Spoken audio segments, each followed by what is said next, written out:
The foundation of our system is built on an asynchronous, non-blocking architecture, which allows the platform to handle tasks continuously without waiting for database responses.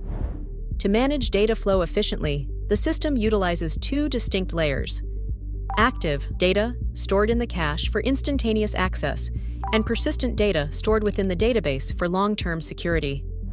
The efficiency of this architecture depends directly on the configuration of our processing threads, known as workers.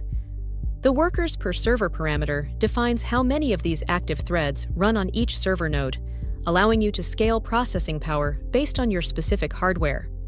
We recommend entering a numeric value based on a multiplier of your CPU cores, typically between 2 times and 16 times. Connecting this processing engine to your storage requires setting the connection string and database name.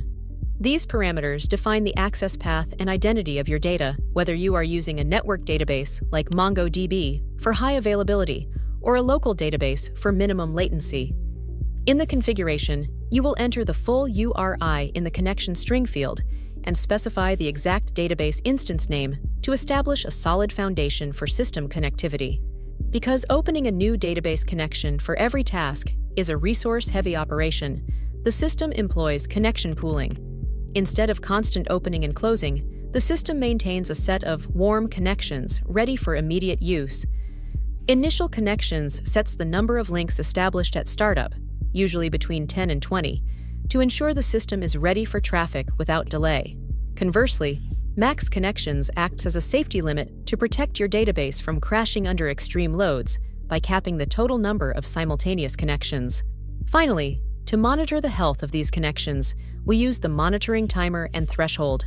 The timer sets how frequently the system checks if the database is alive, with 5,000 milliseconds being a common interval. The threshold defines how many failed checks are permitted before the database is flagged as dead. Choosing a small number, such as 3, prevents false alarms from minor network blips, while ensuring the system recovers quickly in the event of a real failure. By carefully tuning these parameters, you ensure a stable, high-performance environment for all your data processing needs,